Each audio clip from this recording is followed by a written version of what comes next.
Following presentation was recorded live in Kansas City, Missouri for CALLERLAB's 23rd Annual Convention. This is tape number 6, Showmanship Through Choreography.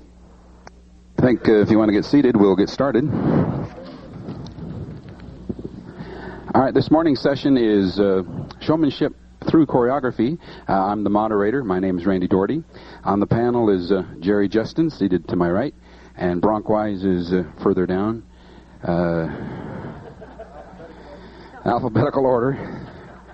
It doesn't look like Bronc will be making it this morning, so you're stuck with just the two of us. We're kind of do a presentation here, and we'll kind of do an answer question thing towards the end. We'll probably ask for a square of volunteers later in the session, but hey, we got some girls in here. Anyway, showmanship has a lot to do with managing your choreography, of course. And you can do that with lots of things that I call the tools in your toolbox. If you want to get a nice smooth tip going, using the right kind of music and calling smooth and flowing and proper timing will give a special effect for your choreography. If you want to do a hot hash tip, using that music again and having something that maybe uses a lot of fill words makes it sound like the dancers are going fast, when really you haven't changed your timing or your tempo at all. Just adding a lot of fill words. Some callers have researched fill words from Marshall Flipple 1951 albums all the way back.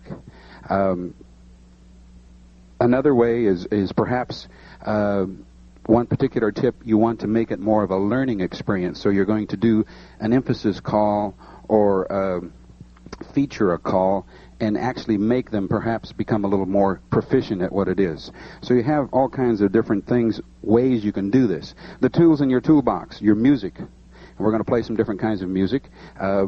Talking about your voice. That is one of your tools in your toolbox to get showmanship to come through. The timing, tempo, being aware of how hard your choreography is. You have to be really aware of, is it going to be worth the effort of losing a few squares? And if it is, are they going to be stressed out because of what you're doing? Or are you going to be able to have everybody win? So we're going to talk about what makes things hard, at least in the eyes of the dancers. Talking about the smoothness, body positioning. There's a term called kinesiology, which is actually the study of smooth dancing. We're going to talk about hand availability, that kinds of things. Anticipation, how to get the dancers to anticipate, and there's three kinds of anticipations that we're talking about: an encouraged response, a conditioned response, and an instinctive type anticipation. This kind of falls into the gotcha type choreography, but I heard this called over in Sweden and just floored me. It was ladies in and the men say, hey. And then he ducked. But there are conditioned anticipations that we have. Forward 8 and back you reel and pass through, and you know that it's a wheel and deal. And a little showmanship might be to use those rhyme words that you always have put in, but to change it. And that puts a little showmanship into it. It takes a little bit of the boring repetition type things that the dancers maybe that you've done year after year after year. You say swing through and without a stop, spin your top. You need to get away from those kinds of things. One little routine that I've seen that a lot of the traveling circuit callers are doing is kind of an encouraged response from the dancers. I always like to say with gusto or exuberance and get the people to answer back when I'm calling, but this was an actual thing where the caller said star, through, right and left, through, past the ocean, and he got the dancers responding, kind of filling in the blanks. All 8, circulate, swing, through. Boys, no trade. And you go through that little response. You go through setting them up, giving them answers that they can't possibly miss. And then you do a boys, and they're going to probably say run. And you quickly, maybe even let them do the run, but you say, no, boys trade. And it'll put a little bit of fun into it. And that's what showmanship is all about, putting fun into your calling. Square through 3 and look for your corner after you pass through. That'll catch them. But some of these things kind of come into the gotcha type thing. Going back to music, the tools in the toolbox. This is probably one of the, it's a singing call, but it's one of the best patter records that I think that's come up in a long time. Some of the guys are already using it. This is a label that Mr. Jestin records on. This is the 4-leaf clover. And it makes an excellent patter record. This is something I do early in the evening. It's a peppy, upbeat type thing. Joe Pat Records, 4-leaf clover. It's brand new. Here's another brand new one. This is on Rockin' M Records. It's called Chicken Plucker. And again, music you can use to help you put showmanship into it.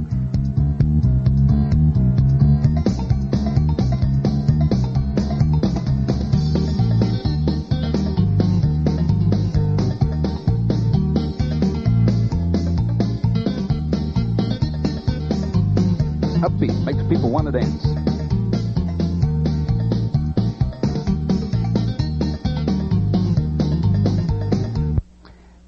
This is called Rockin' M Records Chicken Plucker, okay?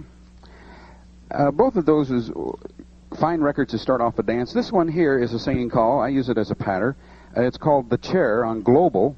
And this one would fit more into what I would use as a smooth record that, let's say I've been doing some choreography that maybe has some stop and start stuff in it. I want to get them to dancing with the music again.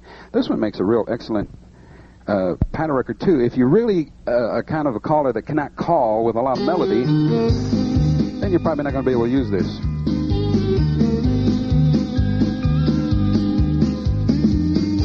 But if you start off the melody line, you can get back on there, and the dancers will just dance really smooth to something like this.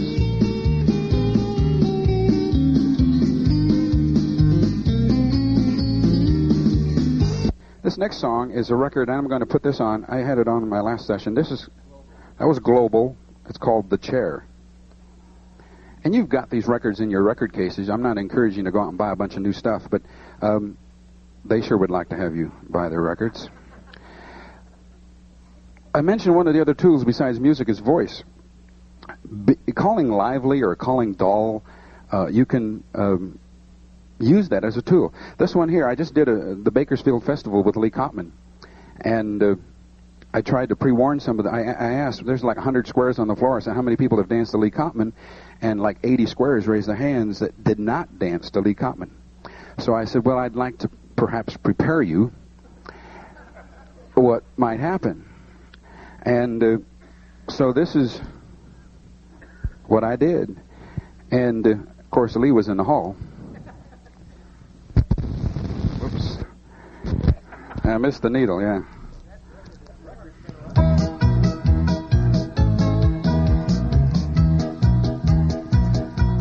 Bow to the partner and the corner two. Head square through. Get forward and round to go. Meet the corner and do-si-do. Swing through and the boys run. Bend the line. Whoop to the middle and back.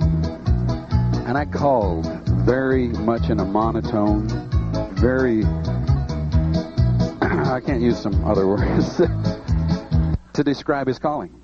But when he got up there and went to where they heard the live Lee Kottman, they were ready for him. They just thought he was the greatest thing around, and he almost put me to sleep. Now, on the other hand, on the flip side of this is a song called Flake. This is on Snow Records, or Sting, and this is a song that makes me want to do some hot hash to this. Well, the dance feet to the middle and they come back out. Everybody do an element on a left and a right on a left grand. Well, the grand five and a left around to go. A lot different feeling with the music. And this is a good piece of music that you got both sides that you can use. That was on Snow. Another thing I do a lot of times is one of these tools that we're talking about is the use of tempo. That's one of your tools that you have. And a lot of times on a Saturday morning or a Sunday morning, if I'm really tired and I've had a tough night, well, the bout of the partner and the corner too. Circle to the left, go around, you do. Circle to the left and around you go. So you use these tools. A lot of times you don't, the proper tempo, of course, is going to be a lot more than that, but you can use the reverse of that. Same way with doing a dance and going the other direction.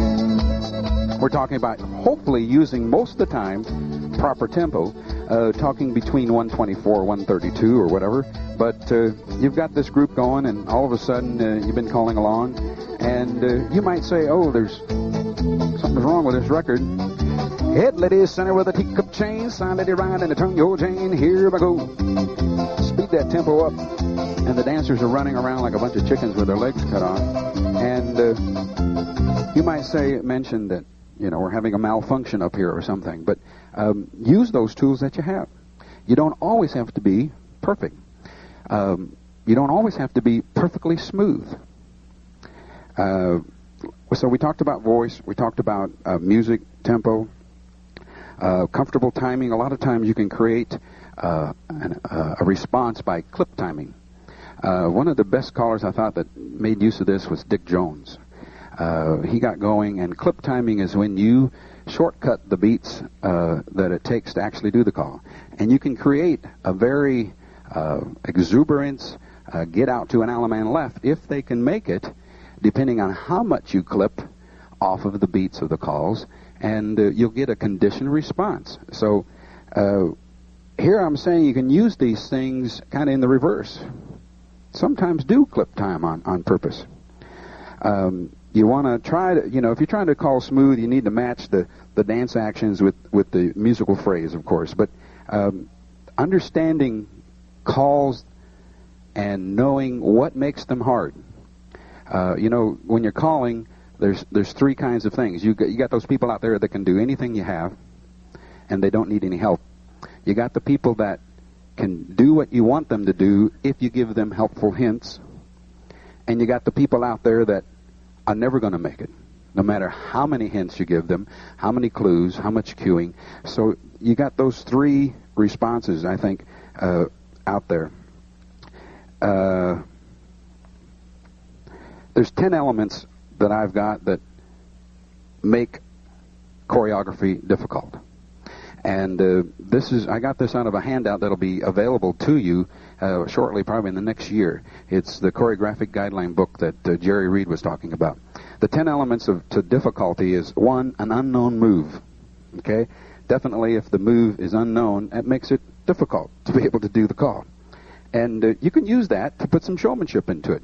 Be calling along and just throw out a call that you know they haven't heard.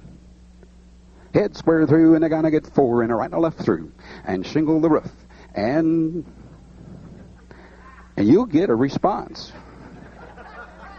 You will get a response. Another element of difficulty is the known move, but infrequently used. Okay? The wheel around. It's a known move, but it's infrequently used. The half-size shay, the lead to the left. Some of these calls fan the top. Those are known moves, but infrequently used. Another element is a known move, unfamiliar formation. Okay? A known move, but unfamiliar formation. A known move, unfamiliar arrangement. In other words, we're talking about they can do the call, but if you change it half-size shade or boy-boy or boy-girl, girl-boy, the arrangement of the thing now makes it more difficult. The memory that you put on people. Is it short-term memory? Is it long-term memory that you're expecting them to try to do? I have a sequence at A2 that I play a game, and you have to build up their knowledge of the memory that you're expecting them to know. It's the sequence that I do is step and slide, zigzag, slip, slide, swing, slither. And I don't give it to them all at once, but I prepare them. I go a little bit at a time. That's like an 8-call sequence of memory. Most people don't have that much. During the pledge today, that was my 3rd time doing that, and I still don't have that one line that takes so long. Did you get it right this time, Dee Dee? Anyway, you're asking dancers to keep track of too much. That's another element of difficulty. If you are doing things with ends and centers and leaders and trailers and changing back and forth, and it's just too much to put onto the dancers, and that makes it more difficult if you're changing back and forth. Anticipation is one of the elements of being difficult. The smoothness that we talked about, or the lack of, that makes it difficult. The dancer's intuition, what they think is right. If you are doing a bunch of things with couples in the center, or quarter tag, or whatever setup, or 3/4 tag, and you got the outsides looking out, if you got them half-size shade and you leave them there for too long, their intuition is going to say, I think we should be switched. And so you got to watch that, okay? And then the 10th element is any combination of all of those things. You can take a known move, infrequently used, change the arrangement and an unfamiliar formation, and you've really tripled everything about the difficulty of this. Most callers need to control all of these elements while they're calling. Most new callers doing it, they unknowingly call these things, these elements, unknowingly.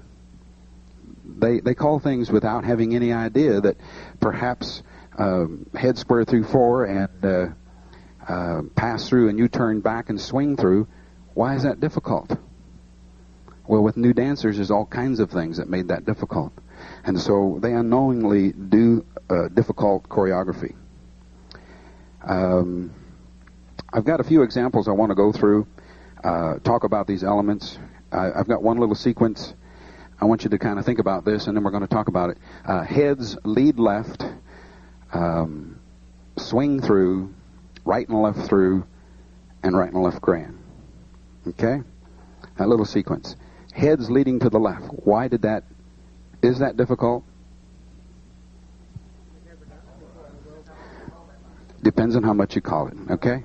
So I would say, yeah, that's an infrequently used call. Lead left is not called very often. But when it is called, it's called from where? Static, square. So heads lead to the left. They're probably going to make that okay. No problem. Sure. If you're not using it, and a way to get the people to get in to use it is lead off with head ladies chain, and then heads lead to the left. Body flow takes them that way. They'll fight you the first time or two, but if you give them the body flow, they can't do it wrong. I like to start off and say head ladies chain, heads lead to the left. I've given them every opportunity. You're facing your corner. You're facing your corner, and you watch, and some of the squares have gone to the right, and everybody's looking at them. Well, that's not my corner. You're right. You went the wrong way. And then pretty soon they get over there. So they've won again. And then you'd go back, and the next time you're going to use the sides, but instead of saying head ladies or side ladies chain, say sides reverse flutter wheel and lead to the left. You're looking at your corner. You're looking at your corner, and they still will go to the right. So what Jerry's talking about is prepare them for success, too. And those are two things that would work. If you've got new dancers, the next call, swing through. If you don't probably tell them to step into a wave, everybody knows that with beginner groups, if you don't tell them to make a wave, here's a call that you're calling. It's a familiar call. They've done it millions of times. But it is maybe an unfamiliar formation. It's a call that is usually done from waves. Here you're giving it to them from facing couples. If you've got a new group, they'll probably be messed up on that swing through. When you go on to the next call, we're talking about right and left through. Here's where you're really probably going to lose a bunch. You're doing a call from, which is normally facing couples. You got them in an ocean wave. You're asking them to have a girl courtesy turning a boy. You've got all kinds of things, and you need to probably prepare them. If that was your little sequence that you wanted to use and make that a big get out, you needed to prepare them. You wanted to probably do right and left throughs from out of tidal ocean waves first. That would be the best way to do it, because they're going to win there. Then do right and left throughs from 2 parallel waves, because they're probably going to have a pretty good chance to win there. But then go back to the lines and half sachet them, and then do right and left through and get the girl courtesy turning boy, all that kinds of things. So I just wanted to use that little example to show you that you really have to calculate all kinds of things.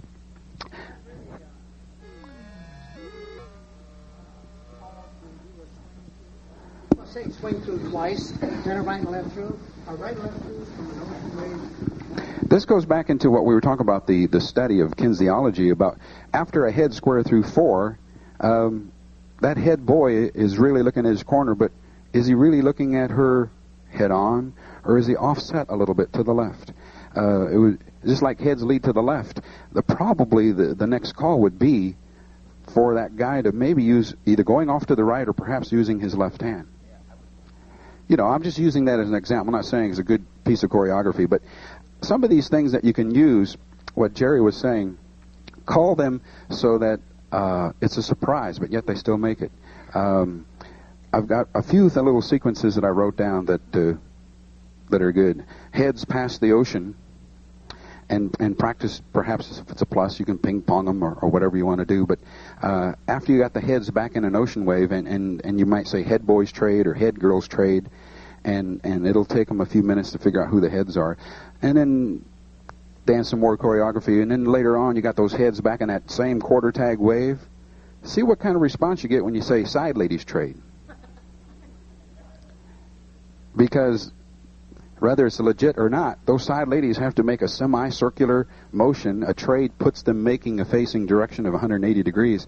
They can trade, technically, by our definition. So it'll take them a while to realize that.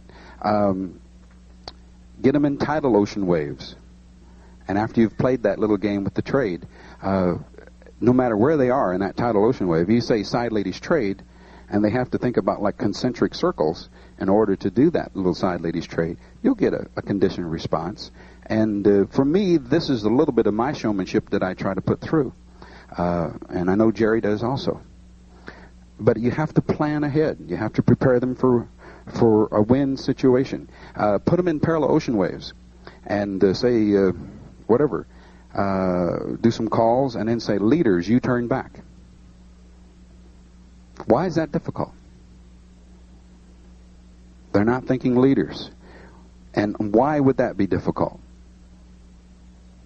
Because probably the lack of education to the dancer. We don't talk about leaders and trailers enough. We talk about boys and girls, and we talk about couples and partners, but at the lessons, are they adequately trained to be able to do that call that I just did? And that's what it boils down to. So you're either going to make the choice, you gamble, and if you gamble, you might want to use it as a little tool for showmanship. I've done that many times where I'll say, trailers, you turn back. And they'll all end up pretty much looking in. And of course, after the trailers do the U-turn back, what do we got? Everybody looking out. So then your next call, go forward, out, and come on back. And they're looking around. So again, you're using something that is unfamiliar to them. It really depends on their training. Calling at the plus level, a teacup chain from a line of 4. There's a call they know, but you're doing it from a line, an unfamiliar formation. Peel the tops from parallel ocean waves. We do that to the Z setup, but if you've got a right-handed column and you call peel the top, you're going to lose the whole floor. You need to prepare them. You got to think peel the top. If you're gonna keep it in a normal situation with the boy peeling right and the girl fanning with the left, you better set it up in a left-hand column and make sure that the men are numbers 1 and 3 in the column, because then the men can still do the peel to the right, still move up. So you have to calculate where they're going to make their mistake. If you want to do that, peel the top from a column, I would much suggest that you do it from a left-hand column, with the guys being 1s and 3s in the column. If you're going to do load the boat from inverted lines or something like that, you got to think ahead how you're going to get that inverted line so that you've got the centers looking in, that kind of thing. Some of this choreography that you do, you really have to calculate and plan ahead so that they have success. All right. At that, I'm going to let Jerry do some talking about some of the choreography that he uses, and then we'll do Q&A.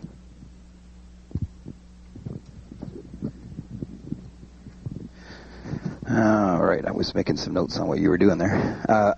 I'm going to go back on something. This is the mic here, isn't it? That you said. First of all, on the right and left through or anything from Ocean Waves, and a little, probably a helper that I would use, and of course it depends on the level of your floor when you get in. You got to decide where everybody is to start with, and that's a judgment call. You've got to start in, and I like to go in and call the swing through and see if the boys run and if they bend the line first. Don't call it, just see if they do it. If you do, you know you got your work cut out. First of all, just getting them to listen to a boy's trade instead of boys run. And so you've got to start a little farther back. Well, go into Ocean Waves to do a right and left through. Tidal waves especially, everybody rear back. And as they rear back, then you can see who you're going to pull by. It also makes it a little smoother. It doesn't make it smooth dancing as in without stopping, but it gives them a win situation on that.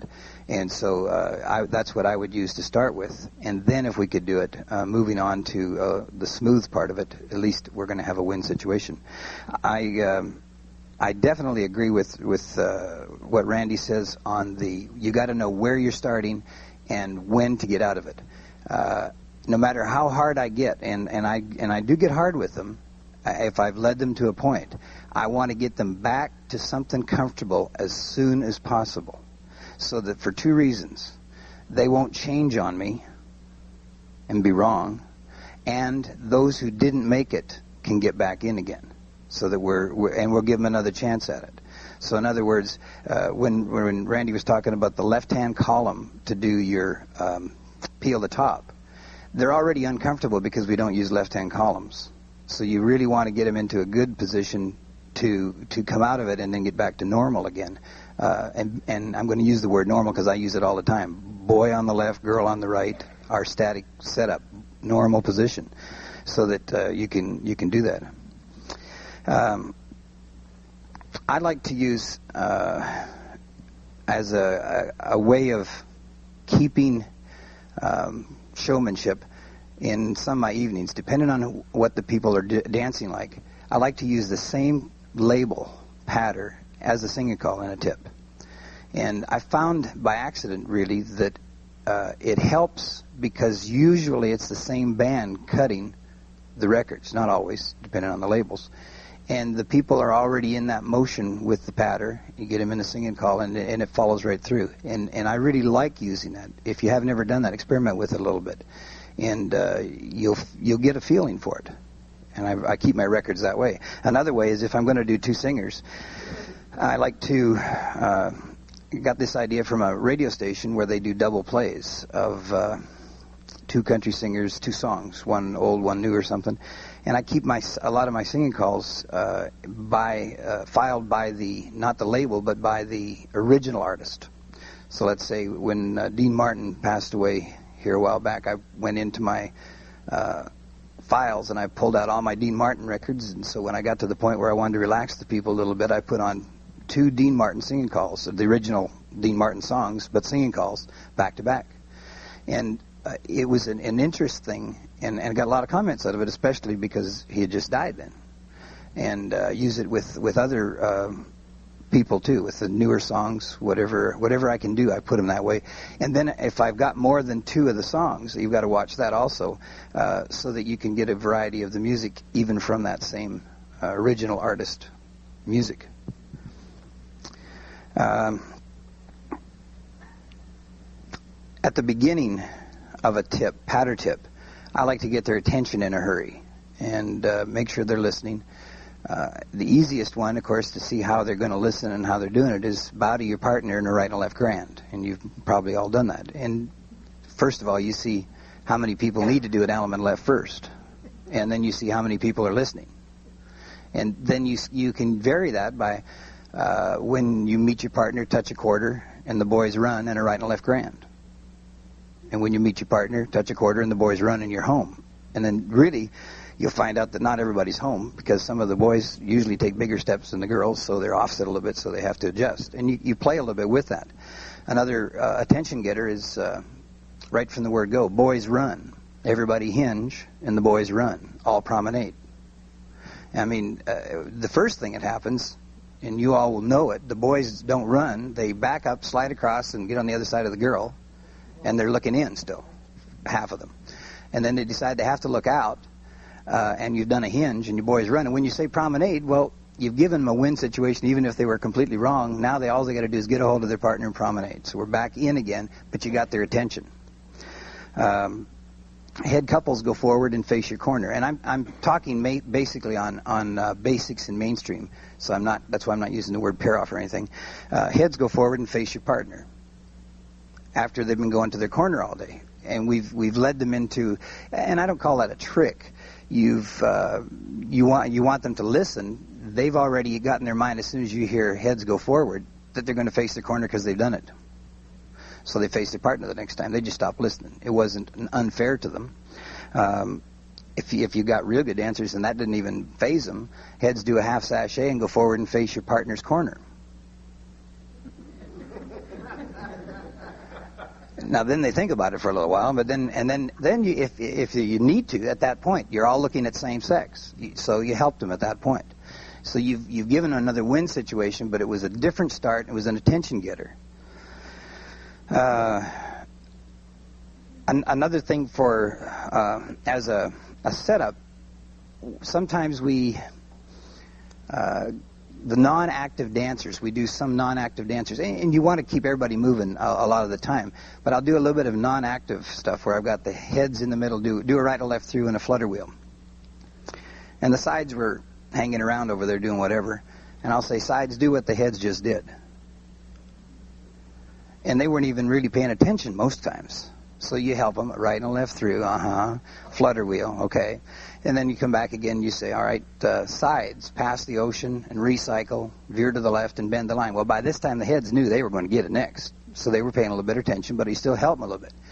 So the next time you get back with the heads again, heads, pass the ocean, recycle, veer to the left, tag the line, face right, boys cross run, bend the line, pass the ocean, recycle, veer to the left and bend the line. Heads, do it again. Well, you know, the sides were ready to go in there, and then you say, well, man, I was just kidding. I didn't want you to do it, but they were all paying attention. You see how far you can take it. So that's a little gimmick to get their attention. You do get their attention. They may throw things at you, though. We use runs in mainstream across the country. I think we use boys running more than we do girls.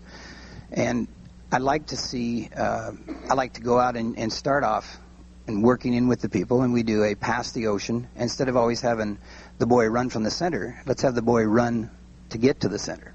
So that we can, and remembering again body flow, boys run, boys trade, Ferris wheel. Now we're on a left-handed two-faced line, so the wheel is backwards. We've taken the rotation from going clockwise to a counterclockwise motion. Nothing wrong with it. The dancers will fight it a little bit to start with, only because they get into one motion.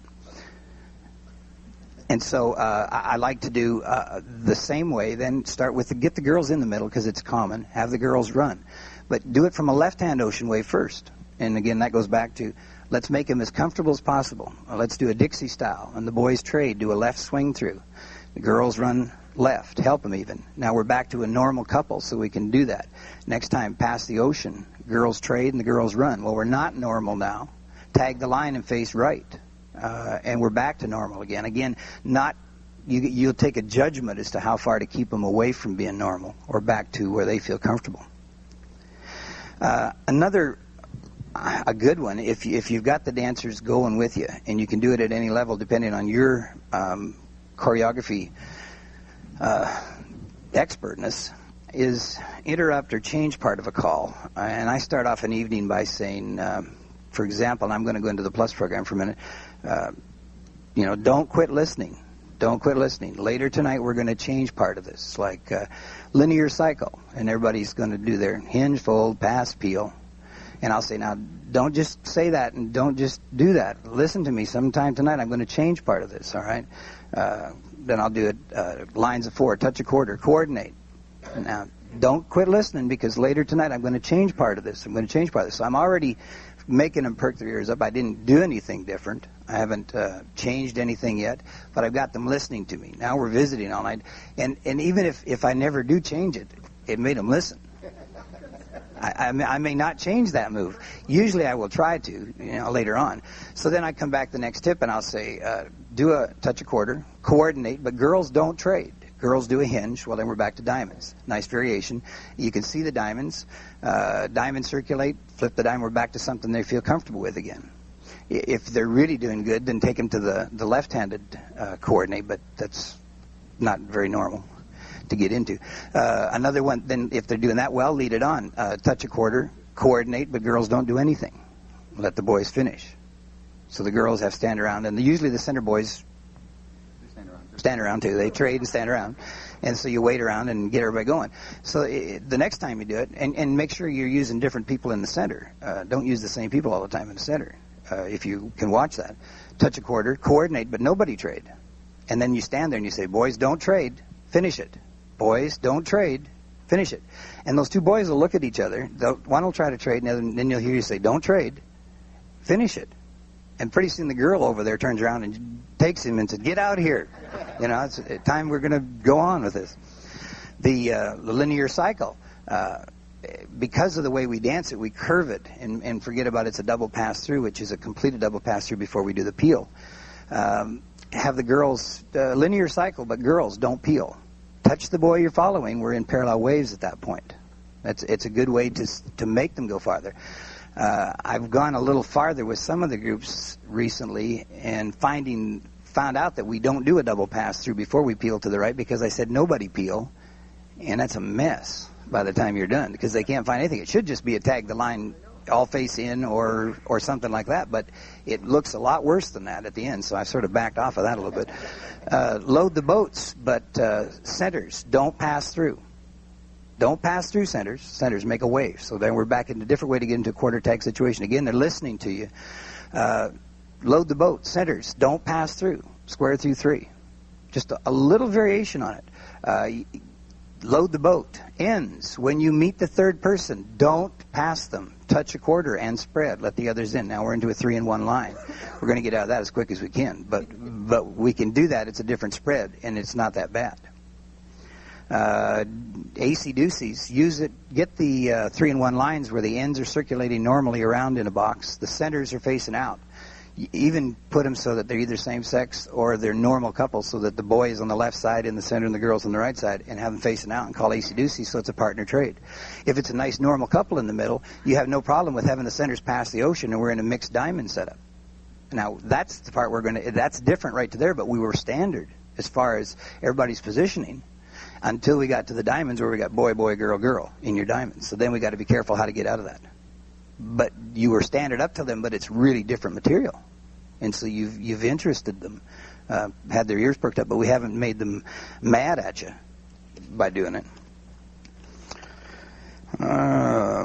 Another little gimmick, and you can't use the gimmick part of it a lot, or you can't use it more than once either, is if you got good dancers and you're get the same sex together in a squared up position, you got the girls in the side position, boys in the head position. Girls do a right or left through and see how they do on the turning and flutter wheel, and the one with the right hand goes, pick them up. That was good, girls. Boys up to the middle and back. Girls pass the ocean. Recycle, girls. Veer to the left, bend the line. Boys up to the middle and back. That was good, boys. Girls, square through 4. And pretty soon the girls will all throw things at you. But the idea is really to get their attention and make it so that you can do something good. I think body flow is very important when you're going to do something different, on the same idea as getting back to what I call normal. But I'll be aware of the body flow to make it easy, so that if you're going to do something different, make sure that it fits, so they can fall into it even if they don't know what they're doing. They have a chance of making it. They will make it. A little hint every once in a while when you get them. We're all normal. We all have a girl on our right side. How many times will you're in a wave and And all of our right hands are being used. Look at your right hand. Make sure all of your right hand has somebody in it. And, of course, the person that doesn't have anybody in his right hand doesn't move, and everybody else does. But so you can pick on it that way. Basically, I was going to use some more examples on music. Can I do that? I don't find all of the music that I get from square dance records either. I use a lot of other types of music. And again, I like to pick out the music as if I want it upbeat or if I want to be smooth. And so I've been using a little bit of this stuff that I've got off some of the Sweden. This is a song called Swamp Thing, and it's by a Swedish country band.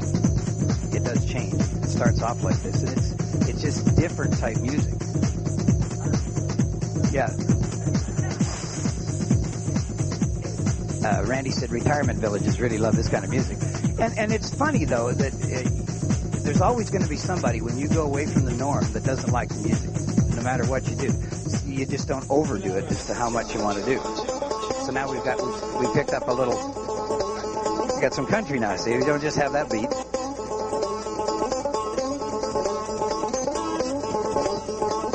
Still the same chord, and then pretty soon they're going to come in with the beat. Now we got the beat and the music together. So you can take off with that, and it's an uplifting one. Once they get moving with it, they forget how bad it was at the beginning. Heads, where these four and around you go. Now touch a quarter here. Scoot back. Hey, boys, run around a girl, and they'll get with the beat. They will do it. We can, another one here. You don't hear a lot of harmonica music, and this is another Swedish country setup. This one here's got some background vocals in it. And, but it's got that nice beat. People love it. Most people. I do have one couple that come up every night. If I don't use this, they say, it was really nice music tonight. And then another one. This starts off a little electronic. It's a little wild to start with, but it is a Cotton Eye Joe version. And it gets into the fiddle.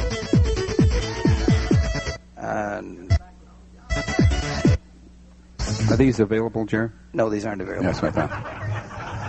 I'm just saying that you could use them. Yes, I'm just saying. that's very good. Yeah. You really need to go out, and what he's doing is exactly what makes Jerry call the kind of dance that he does. We just worked with Tim Mariner, and he was using records that were not square dance labels at all throughout the cruise that we just did. He had the people just right in the palm of his hand. He was using records that were not square dance labels, and had the people just dancing off the floor. It's unbelievable, just like what this stuff is. And I want to say, this stuff here you can get on CDs if you can go to Sweden and get them. Then you have to have it slowed down. But there are other places to look for it. Now, when Axel F first came out, and before it was done, I was working a weekend with Mike Sikorsky over in Southern California, and Mathewson, the ones who wrote the round ends to the cha-cha, they were doing the rounds that weekend. And they heard me calling to this, and that's when they decided that this would be a great cha-cha, and they wrote the dance after that weekend. And this is the extended version of it. And this one here probably turns more of the older people off than anything else, because it's this version here especially has got a lot of weird stuff in it. Did you get royalties? I didn't get royalties, no. This one here I picked up on a country album, just a couple of guitarists playing. And it's, you can't find this. And this is called Jerusalem Ridge. You like a lot of melody in your dance. It sort of reminds you of a little bit of a jig dancing, but it's good country music, a good variation.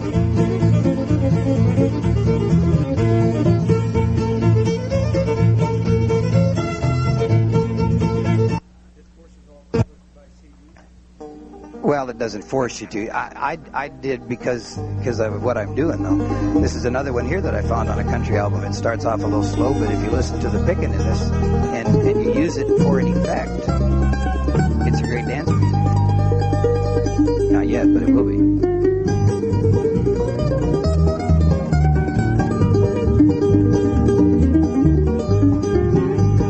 And a lot different than what we would normally use.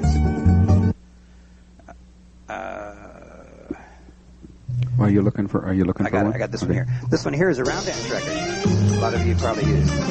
This is one I would like to use when I want people to just back off and relax near the end of the evening, and I want to call just flowing stuff, just continuously. And this is Corrado at the Paso Doble. It's on Roper Records.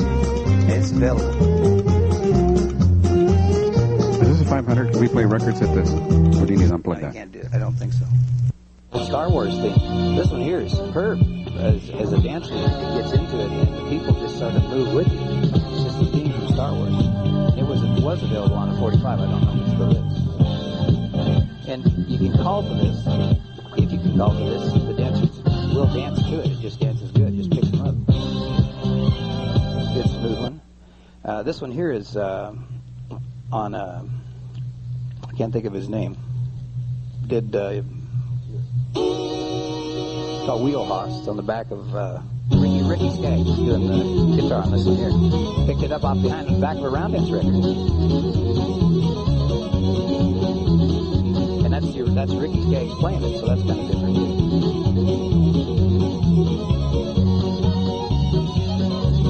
Anyway, that's about what I wanted to do on the record part of it.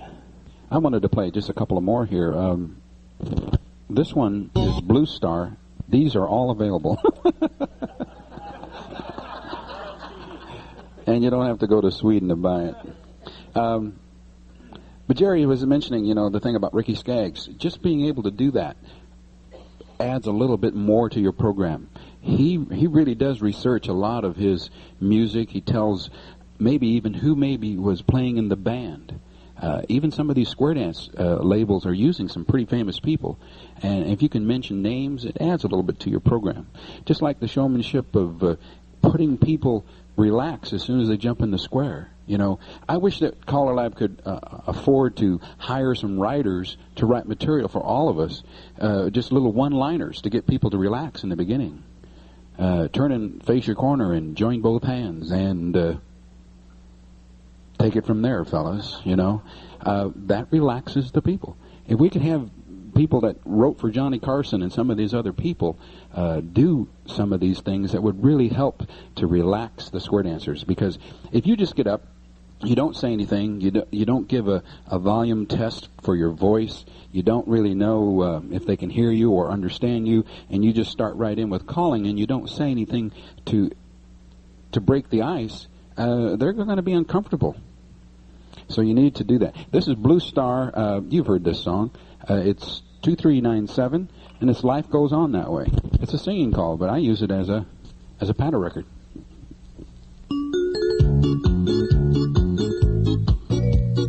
It's a great patter record. Dancers love to dance to this. Yo blah dee, yo blah da. You use the top version? That's the Blue Star version. This is a Chinook record, Rhythm Ho. And I use this one when I want to just have nice, smooth choreography. This has got a good rhythm track to it. This is Chinook number 515. Rhythm Ho. Good solid beat.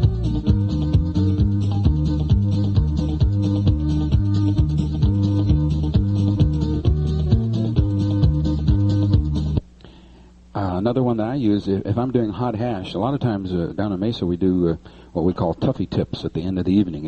It's meant to be a little tougher, a little harder. This is a song that I use quite a bit of the time because it is just a little faster. It's called Stand Up. It's a record that Jerry did on rhythm a long time ago, but I use it for a patter record.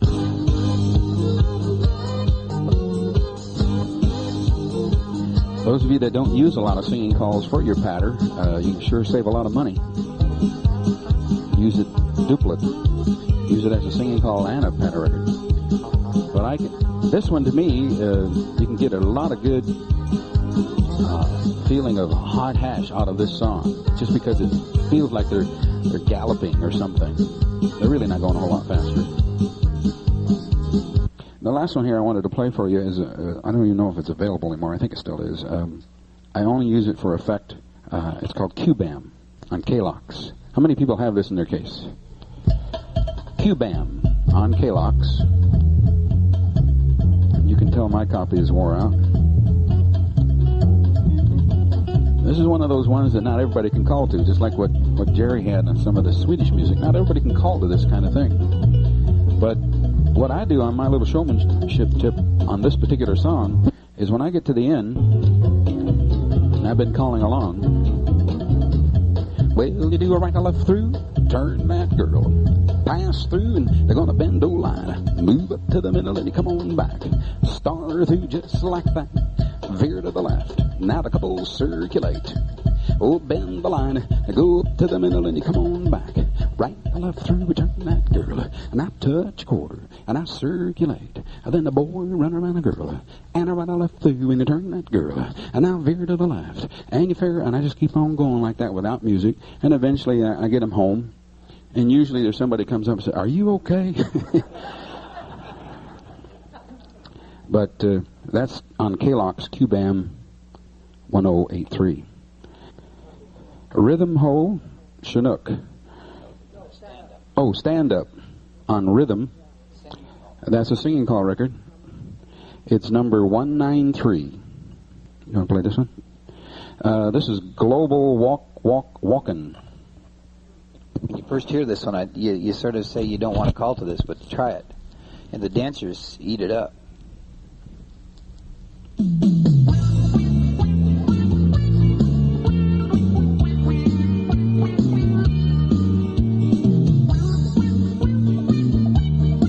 got that weird type sound in it, but it's got a nice beat. Everybody just likes to beat to it. I just wanted to prove to you I had some records that you could buy.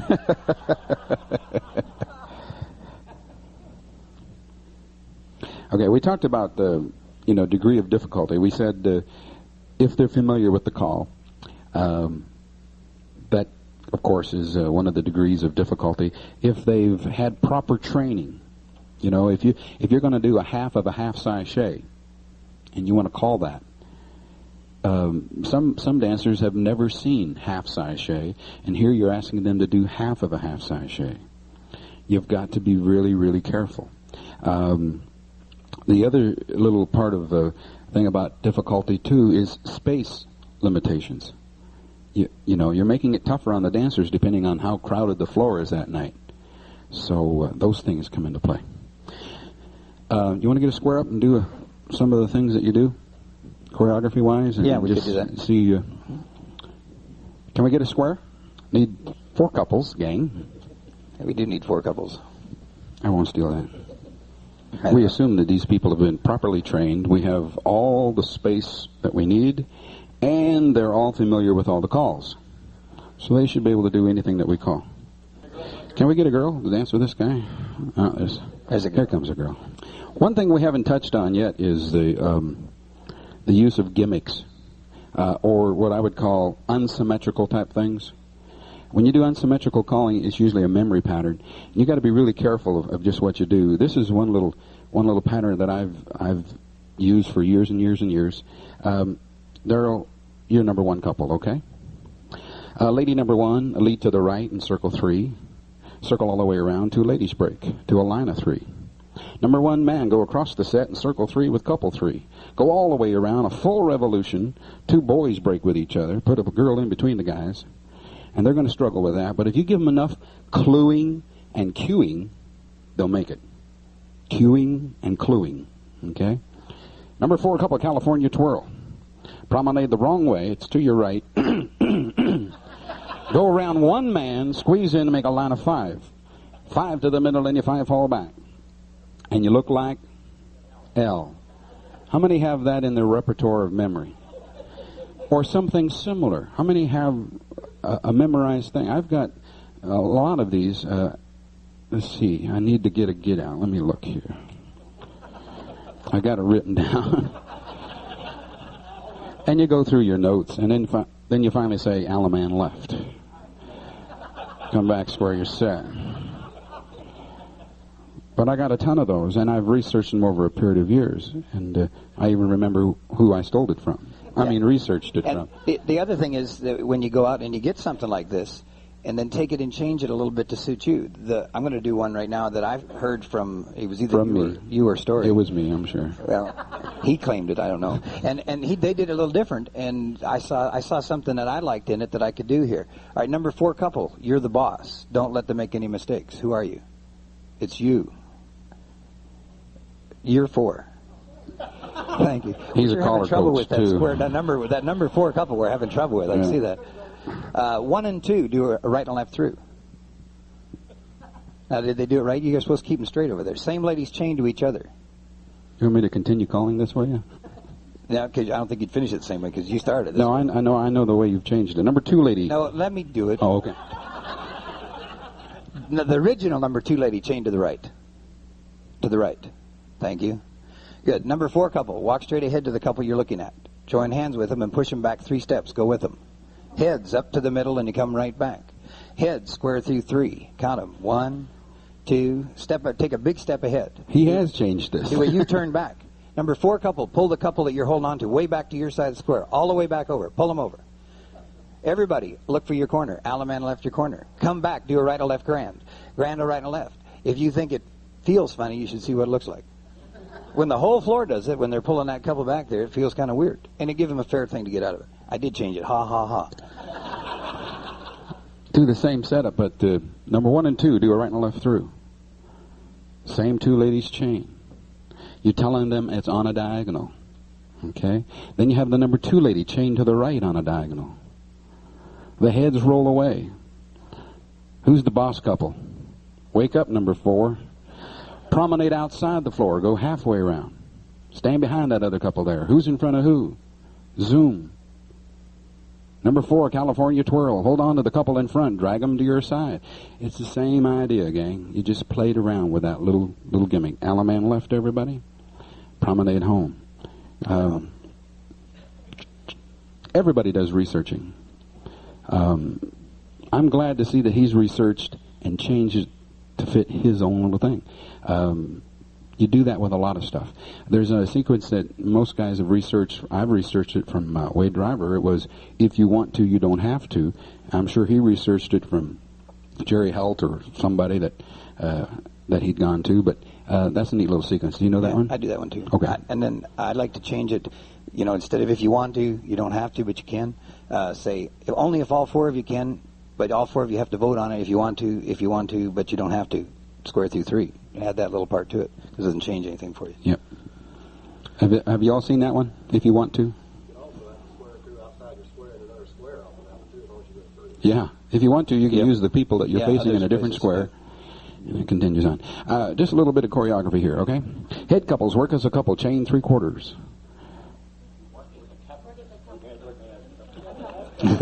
Side gent, courtesy turn that couple. This is A1, Daryl. This is A1. Here's it in there.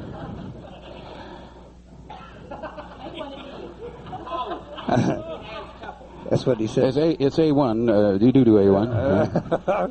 Now, the whole thing about that is you're going to get some people. You got to prepare them for that, especially if dancers are similar to Daryl. First of all, they heard what I said, but they didn't believe it. I didn't believe it. Side gent and that head couple that you just turned half sachet. No, not a roll away. Go 8 to the middle and you come on back. Work as couples, everybody, half sachet. As couples can. Oh, this is smooth group that we got. Do a right and a left through and you turn that girl. Work as couples, do half of a half sachet. Nope. No. You need to be in the middle. Back up. Get back, Gerald. Gerald, back up behind them. Get behind him. Ken goes in front. Ken goes in front. Hey now, don't make these guys mad. They'll leave here and we'll be without anybody. Yeah. Now, the whole thing is what are you going, if you wanted to do that, work as couples and do half of a half sachet, you're going to have to go back to the beginning, talk about the half sachet call. That was stuff that that sometimes I use in my workshop material. Very rarely would I do it on a traveling road type show or anything like that. But you can get dancers to do about anything. If you can imagine it, if you got an idea, you can figure out how to get success to the people. Okay, centers pass through, past the ocean. Girls trade. Girls with each other sashay. It's like a slither thing. Okay, girls work around the center two boys. Recycle. Center two boys trade and spread apart, grab the other boy. All the boys hinge and roll. Girls step forward, 8 to the middle, and you come around. If you can imagine it, you can get them through it. Now, why I did that was, I didn't call slither, because maybe they don't know slither, but I can play with that sashay word. They can do that. I made purposely the girls in a right-handed wave, disconnected, worked around the center two men. I then kind of got the men to be a little more comfortable, because there's 2 men out there in nowhere land. You have to make them comfortable. You try to figure out, do you want the center two boys to go out to the lonesome boys, or you want the lonesome boys to come in to the center boys? I do that a few more times. Step 2, what are you guys playing games over here? Pass through. Boys fold. Star through. Couples hinge. Boys run to the right. Girls with each other sashay. This is the kind of setup I had. Maybe I would be calling along, and you're setting them up for anticipation, a condition anticipation type thing. Okay, I say girls work around the center two boys. Recycle. Last time I had, and maybe the 3 previous times I had the center two boys trade, spread apart, grab the other boy. Now change it on them. They're conditioned to do something, and maybe they're not listening anymore. Now you say, lonesome two boys, truck in, join the other boys. All of a sudden you've used a word they've never heard, but they probably will make it. Okay? Truck in. Daryl made it. That's a new truck. Yeah. By the way, have I mentioned my new recording? Truck in? Yeah. Square your sets, guys. I'm not into sight calling yet. Oh. You want to do a couple of little things? Yeah, I want to do a couple of little heads. Let's just do with the music for a minute, because I want to get you to dance. This is a ranch house happy hoedown. Heads lead to the right, veer to the left. Couples trade. Bend the line. Then a right or left through. Side ladies chain diagonally. Heads do a right or left through diagonally. Now they were good. They listened. We sort of knew they were going to do something. A lot of times I'll get that. I'll say, as soon as I say heads, the head ladies chain, because that's what the side ladies did. Pass through. Wheel and deal. Square through 3. Both hands now. Single circle, do a wave. Boys run. How many times do we do boys trade instead? Couples circulate. When they get this down, do a wheel and deal. How many times do you call wheel and deal from a two-faced line? Very seldom. Some places. You'll have to say, don't Ferris. Everybody, single circle to a wave. Girls run. We use very little girl stuff. Now, we're not really together now, so we got to help them a little bit. Girls trade. Couples circulate. If you're going good, bend the line and a half sashay, and the boys go in front of the girls. That's good. Do a right or left. If they don't, you say, sir, you were raised polite. Pass the ocean. Make a wave. Fan the top. Everybody hinge. All 8 circulate. Boy run. Veer right. Now, knew what you're going to say here. I know I did it to get a reaction, but I do use it, and if you analyze the movement of where the girls, was that smooth for you, girls? Girls, bend the line, touch a quarter, all 8 circulate. Boys run right, veer right, and the girls are moving to the right all the way. They'll fight it because of the left, not because of the smoothness of the move. Bend the line. And I wouldn't usually do after bend the line. Your right hand move would be the one you want to do, but I'm going to do a left touch a quarter. Left touch a quarter, because we were leading in there with our right shoulders as we bent. All circulate. Girls run around the boys and veer to the left. Now you tell me if that wasn't smooth. It was still smooth. It didn't seem smooth the other way because it was right. That was the only thing. We're talking about conditioned responses, and just like we touch a quarter, walk and dodge, and partner trade. We've conditioned dancers to think that that's almost smooth, and it's really not. It all depends on how you give them lead time, the timing of the call itself. We haven't really talked a whole lot about timing, but there's the lead time, the command time, how many beats does it take to say, the call that you want to do, and then the execution time, what it really, the number of beats it takes to do And that. what he means there is we put this on here. Bend the line. Do a right or left through. Turn the girl. I'm going to call the same thing, but I'm going to give the command earlier. Touch quarter. All circulate. Boys run, veer to the right. I give the veer to the right command before they could get anywhere into that run, and they smooth it out. The first time, doesn't matter when you're going to do it, you're going to take them by surprise. They're going to go left anyway, no matter what. But the second time, we smooth it back out again. Those are condition type anticipations that we were talking about earlier. Okay? You got some more? That's all I know. That's everything you got. All right, let's give a hand to our squares. Yes, thank you. You have to play 12, right? I guess we'll open it up to questions or comments. And I have a mic jockey up here, so if you've got something, we'll put it on the tape. Okay? Way in the back, first thing, that figures. Make your name, where you're from. Ready to go. Ken McDaniel from Montgomery, Alabama. I've noticed that me and the wife and I travel around and do some calling, also dancing mostly now. Question I have, why has callers gone to tables in front of them, podiums in front of them, counters in front of them, when used to be the only thing you had between a caller and a dancer was a microphone? And I've noticed this trend taking place. And you're talking about showmanship. People need to see the caller. Yes. I don't know. I still call with the table off to my side. I'm very uncomfortable when I have a table in front of me. I think maybe it's because that a lot of, especially the newer callers, are maybe going back and doing a lot of reading type material. I think that habit really kind of maybe came about from a lot of the so-called challenge callers that had to have the whole table to put all their notes out in front of them. A lot of challenge callers that call the material, everything's written out. I really don't have an answer to your comment or suggestion. That's one thing about showmanship. Like you say, put yourself in front of the people. Don't be hiding behind a table. I got it. Comment over here. Okay, go Dee. I think that most of the festivals or where you go set it up that way for you.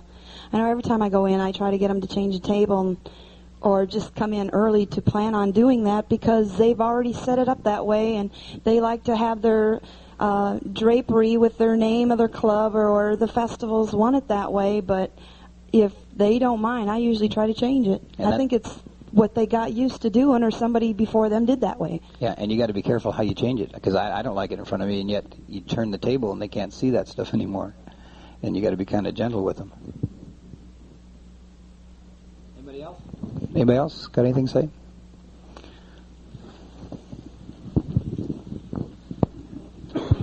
You were mentioning, I heard one of you, and I can't remember which one it was, you said something about being normal. That's something I like to throw in when I'm teaching classes. I said, for me, when I say normal, that means the man's on the left, the woman's on the right. And the only reason I really say that is just a helpful hint for them. So if and when they do go down, you can pick them back up and get them going again quicker. And that helps add to the experience, I think. That's true. Be careful when you call for the gay club, though.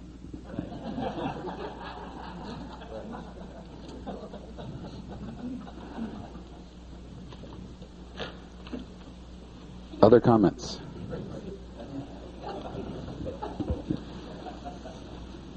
You're supposed to give your name and where you're from, too.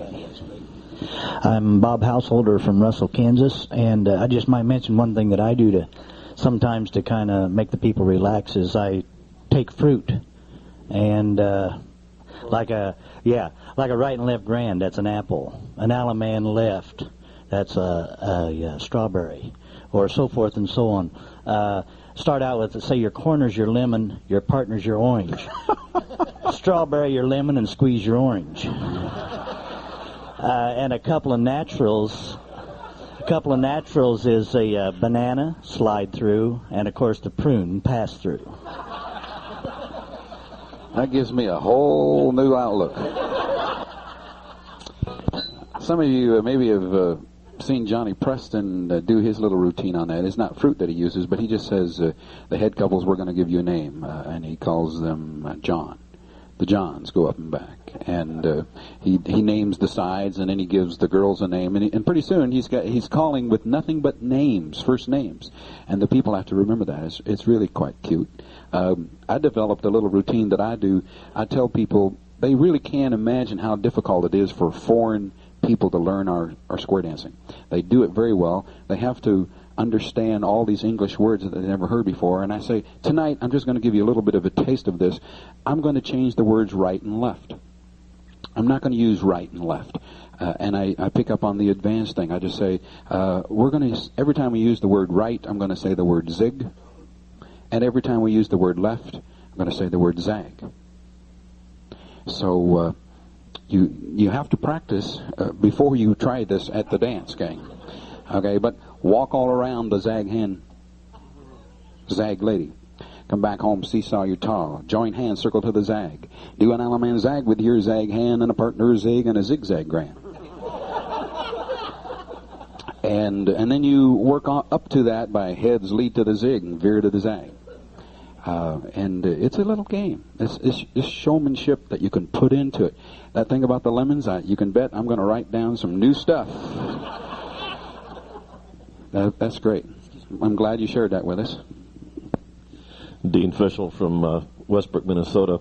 Of course, the whole thing is to have fun, and one of the things that I find is let them decide who's going to promenade. The pretty ones, tall ones, short ones, and eventually I get to the hairy-legged ones. And they usually decide that all the men should go. Is it too late to have that square back up one more time? I forgot one thing. How late do we go? We go right to 12:15? I think we were supposed to quit shortly after 12 is what we're supposed to. Yeah. This is one, because I tend to use a lot of listening device stuff for my attention when I'm calling. And I don't want them to ever get the idea that we're laughing at them or that they should get mad if they break down. Because by what I call, they're going to break down. Just on the easiest things, they're going to break down. I don't, and still looking at the idea of us up here, entertaining them, they're still going to be the winners. They got to have fun. But that doesn't mean it has to be easy or that we can't break them down. But it's got to be fair. That's all I'm saying. So I'm going to put them in a spot like this. Heads pass out. Looking at a same sex. Thank you. Pass through. Outsides, do a U-turn back. I wasn't for sure what I was going to do here. Centers have the boys walk, girls dodge. If you've gone into the boys walk, girls dodge thing. Centers trade and roll. Pass out. All the girls walk, boys dodge. And you've been doing this for a little while. Girls walk, boys dodge. Thank you. Everybody trade and roll. All right? Pass through. Three-quarter tag the line. All the boys run around the girls. Good. Centers wheel and deal while the others trade and roll. Centers sweep a quarter. Going back in lines. Pass through. Wheel and deal. All the girls are in the middle now. Side girls walk, head girls dodge. And that causes a commotion right away, of course. Girls trade and roll. Boys step in the middle. Side boys walk, head boys dodge. And usually the boys, now let me say that. Boys trade and roll. Pass through boys. Now I forgot who my partners were. I wasn't looking. No. Square through three. Square through three. Trade by. That isn't what I want yet. Do a right or left through. Girls sachet. Everybody veer to the left. Bend the line. No smoothness here. All the heads walk and sides dodge.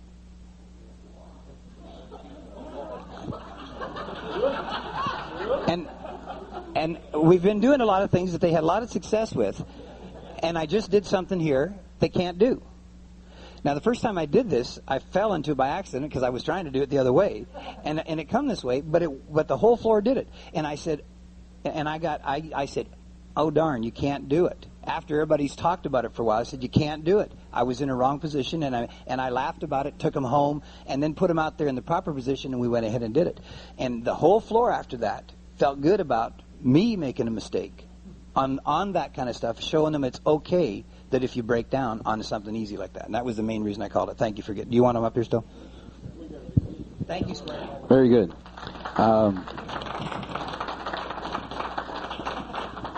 I thought he was lost, so I was telling him you can't do it. Well, that was great. That's really important to let the dancers win all the time, and even if it's at your expense. I do that same kind of a thing where if I literally get lost, I always go back to this, and I do square through 3. Is that your corner? And maybe it is, maybe it ain't. But I ask for a response. And a lot of times, maybe 2 of them are looking at them and 2 of them are not. I pass through, I trade by, have the outsides roll away. They're looking at same sex. I'll say, is that your corner? They give me a response. I continue calling, and I ask a couple of more times. And finally, if I've got it where I think I got it resolved, where at least 2 of them are paired up and 2 are mispaired, I put them in the middle. And you have to be really careful where you use this, but I'll have them touch a quarter in the middle, make a right-hand star, and find your own damn corner. Wait now. You got to be careful where you use that. That's all I want to say. Yeah, my wife won't let me use that one. She heard Randy do it, and she won't let me do that one. He says, Randy can get away with it, but you can't. Marshall Flippo is one that can get away with a lot of things that you got to be careful not to use all of Marshall Flippo's material. You just can't get away with it sometimes. For the last, is Darryl still in here? Did he leave? For the last 3 years down in Mesa, I've got another little sequence that I do. I usually get to a situation where it's kind of a girls are back to back. I'm trying to think of the formation. A box of 4 in the middle. And I'm doing a bend. The ends bend, where I have the ends have to go around the corner. At A1 and A2, most dancers don't know the definition of ends bend. What they usually do is a quarter in and stay on that spot. They have to go around the corner. For 4 years, I've been practicing that, workshopping it daily, weekly. And I've got, at my A2 dance on Friday night now, I can tell the new dancers that come in, maybe just for a week, they're there. I go through the sequence, and the dancers now do my response that I've conditioned. Because I used to do at the workshop, I'd say, girls, get on the damn in. And they got to go around the corner. And now I got the dancers telling the new people that arrive on my Friday night A2 dance, they'll shout, get on the damn in. It's conditioned. And the people that are new, that are just showing up for that week, or maybe they're just, their eyebrows go up. You got to be careful where you use it. Now, I can get away with it because I work with these people daily. I mean, they know everything about me. I know just about everything about them. You got to become friends with the dancers. I've used that in certain areas, and I've had callers come up and say, I appreciate it if you wouldn't use that again. Square dancing is changing. Choreography is changing. Timing is changing. Everything is changing in our activity. If you're not open to change, we're going to lose it. Okay? We're not dancing in the 20s and 30s and 40s and 50s anymore. Thank you for coming to our panel. Yeah, thanks a lot. Hope you enjoyed it.